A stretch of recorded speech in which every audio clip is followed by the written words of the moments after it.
This is the second of 4 videos about verbs. I've already introduced verbs to you, and in this video we're focusing on linking verbs. Specifically, we're talking about the linking verb to be, the verb to be. Linking verbs are often used in sentences to describe people or things. They link or join the subject of a sentence with either a noun or an adjective.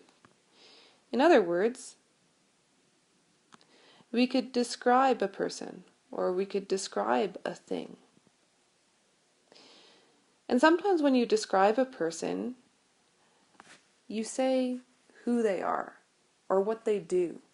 So in this first sentence, she is a singer from Nashville. We don't have any adjectives there, but we do have a noun. She is a singer. So in order to explain that she is a singer, we need the verb here that I've underlined in a squiggly line. We need is. That's our linking verb. We cannot describe her without that. We cannot explain what she does without that verb. So it's very important. Second sentence. The trip to Toronto was amazing. This time we have the past tense, was, and amazing is an adjective. So the trip is being described. The trip to Toronto was amazing.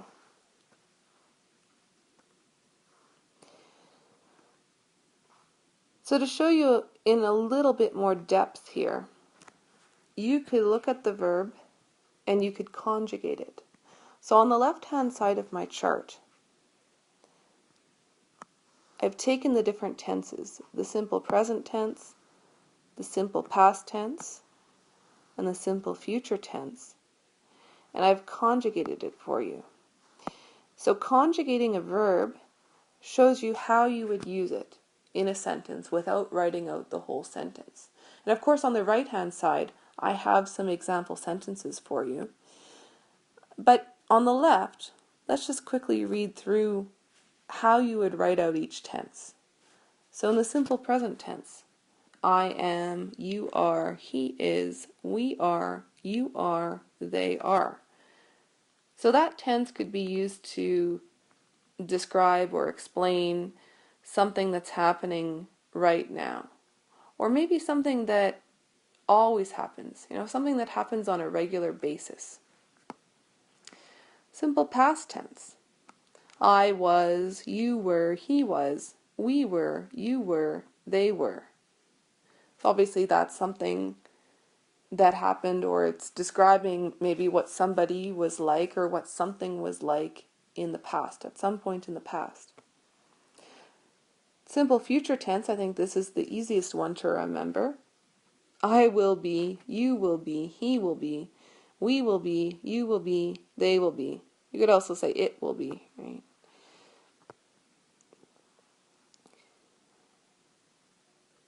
So the simple future tense is just something that's happening in the future, or a way that someone or something will be in the future, at some point in the future.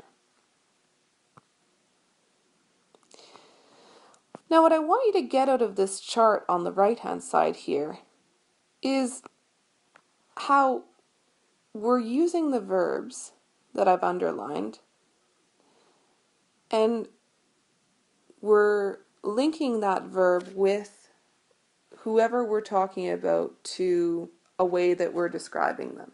Right? So I am really excited for my birthday.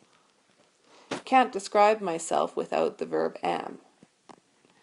You are an amazing hockey player. I can't describe you without are. So when I say that linking verbs are important, I mean that without them, the sentence wouldn't make sense. George is tired, but he is too busy to take a break. And I should have underlined both of the is's in this sentence, but that's okay. Right? And he's being described here, right? He is tired. He is too busy. You notice this word too, T-O-O, that's actually an adverb. He's not just busy. Busy is an adjective. Right? If we could just say that he is busy, and then we'd have he and the verb is and then the adjective busy. But we're not. We want to say that he is too busy. Right? So too is an adverb and busy is an adjective. We are happy because our vacation starts soon. You are very patient. The children are very creative.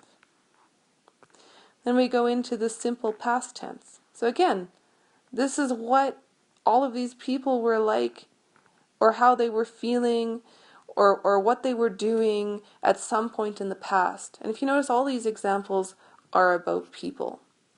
But we could talk about things too. We could talk about a trip somewhere, what that was like.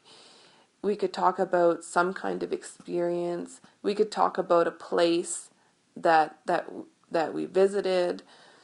There's lots of different sentences that we could have. I was sleepy after driving all day. You were late for the meeting. Tyler was worried about the future. We were awake early and we sleepily walked to school. You were the first person at the party. Heather and Laura were the best players on the team. So you can see that we're using the past tense differently depending on if we're talking about I or you or Tyler, right? Was, were, was. Right? So just make sure that you take a good look at this chart and try to memorize how to use this verb in the past tense. But without the verb, right, without it, we wouldn't be able to describe or explain these people. It's essential. It's an essential verb. Simple future tense. I will be home for dinner. You will be late for dinner. Ryan will be somewhat surprised when you arrive. We will be at the library after dinner. Or you could even ask a question. Will you be busy at lunchtime? Last one. They will be friends for a long time. So I think that was a good list of example sentences for you. I just want to finish by reminding you why it's so important to use the linking verb to be. Why it's needed in order to have a full sentence and have that sentence make sense. So if we look at all four of these sentences here, we're talking about different people or different things.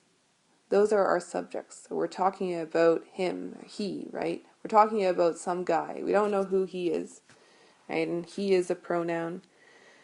In the second sentence, we're talking about both of the actors. And we don't have their names, but that's okay. The third sentence, we're talking about a thing, a box of books. And the fourth sentence, we're talking about someone named Mary. And in all of these sentences, we've got a verb that's really important. We look at the first sentence. I'm using the verb in the present tense. He is a morning person, so he is talkative at breakfast. We wouldn't be able to describe him without the verb is. Second sentence. Both of the actors were popular, but they were rude to the director. So in order to describe them, we need were. And in this case, this is happening in the past. we're talking about what they were like. Popular, rude. They were popular. They were rude. Third sentence. A box of books will be free to take home, but it will be a challenge to carry it. So we could describe the box as being free. And this is happening in the future, right? So at some point in the future, the box will be free to take home. So maybe somebody's trying to get rid of a box of books that they have. And they're saying, come over and pick it up. It will be free. But it will be a challenge to carry it. So we're describing what the situation will be like. It will be a challenge. Probably because there are so many books in there and it'll be heavy. All right, last one. Mary wasn't a swimmer, but she was a great runner. I just wanted to show you that you could either use wasn't or was not. Wasn't is just a contraction that stands for was not. So we're still describing Mary, but we're explaining what she was not. She was not a swimmer. And again, a swimmer, as you can see here, a swimmer is a noun. So we're using a noun to explain what Mary wasn't. And then here we say, but she was a great runner. So we've got runner as a noun, and then we've got an adjective too. So not just a runner, but a great runner. The whole sentence, just to finish off, Mary wasn't a swimmer, but she was a great runner.